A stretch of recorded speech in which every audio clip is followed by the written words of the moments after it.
চাল আমদানি বন্ধ হওয়ায় দিনাজপুরের হিলি স্থলবন্দর দিয়ে কমেছে আমদানি বাণিজ্য।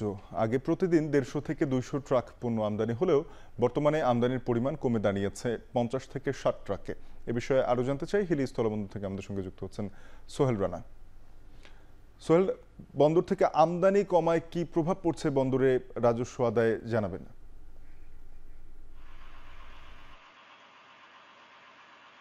শাফিন, আগে যেখানে প্রতিদিন 150 থেকে 200 ট্রাক পণ্য ভারত থেকে আমদানি হতো, এই আমদানির ফলে কিন্তু বন্দরে যারা শ্রমিক রয়েছেন তাদের কিন্তু দৈনন্দিন আয় যেটি সেটিও কিন্তু বেড়েছিল এবং রাজস্ব যেটি সরকারের সেটি কিন্তু অনেকটাই বৃদ্ধি পেয়েছিল। তবে এই আমদানি বাণিজ্যটি কিন্তু চাল আমদানি বন্ধের সঙ্গে সঙ্গে আমদানি বাণিজ্যটি কিন্তু বন্ধ হয়ে গিয়ে মানে অনেকটাই কমেছে বন্ধতে বলা চলে, কারণ বিগত সময়গুলোর তুলনায় এখন আমদানি কমে প্রতিদিন প্রায় 50 থেকে 60 ট্রাক পণ্য আমদানি হচ্ছে। এবং এই আমদানিকৃত পণ্যগুলোর মধ্যে বিশেষ করে বিভিন্ন সবজির বীজ এবং ভুসি গমের রয়েছে।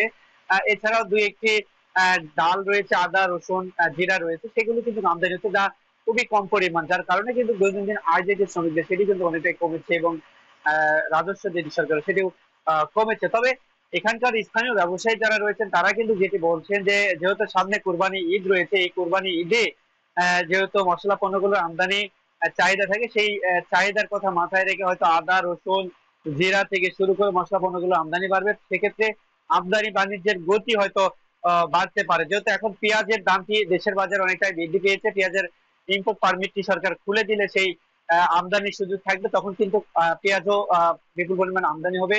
আমদানি বাণিজ্যের তখন পরিমাণটা অনেকটাই বৃদ্ধি পাবে। এবং চালের যে বিষয়টি রয়েছে, চাল ব্যবসায়ীরা যেটি বলছেন যে মূলত যেহেতু ধান আসতে এখনো দেরি রয়েছে, তবে সরকার যদি এখানে চালের যে অনুমোদনটি রয়েছে সেটি যদি আবার চালু করে দেন এবং সময়সীমা বৃদ্ধি করে দেন, সেক্ষেত্রে এই বন্দর দিয়ে চাল আমদানির একটা সুযোগ রয়েছে এবং সেখানেও কিন্তু আমদানি বাণিজ্য বারবার কিন্তু সুযোগ রয়েছে। এবং যারা বন্দরের শ্রমিক রয়েছেন, কর্মজীবী রয়েছেন, তাদের কিন্তু আয় বাড়ার সম্ভাবনা রয়েছে। এবং এখানে যে বিষয়টি হয়ে থাকে মূলত আমদানি বাণিজ্যের উপর রাজস্ব নির্ভর করে এবং বন্দরে যারা শ্রমিক রয়েছেন তাদের কিন্তু আয়ের উপর আয়ও কিন্তু নির্ভর করে। যখন এটির গতি বাড়ে ঠিক তখন কিন্তু সরকারের রাজস্ব বাড়াবে। কিছু কিছু সময় কিন্তু বেশি শুল্কযুক্ত যে পণ্যগুলো রয়েছে সেগুলো আমদানির কারণে কিন্তু রাজস্বটা বৃদ্ধি পায়। তবে এখনো কিন্তু শুল্কযুক্ত পরিমাণ যে পণ্যগুলো রয়েছে সেগুলো আমদানি শুরু হয়নি, হয়তো আরো এই মাসের শেষ নাগাদ হয়তো শুল্কযুক্ত যে পণ্যগুলো বিশেষ করে জিরা সেটি কিন্তু আমদানি শুরু হবে এবং এই মশলা জাতীয় পণ্যগুলো যখন আমদানি হবে তখন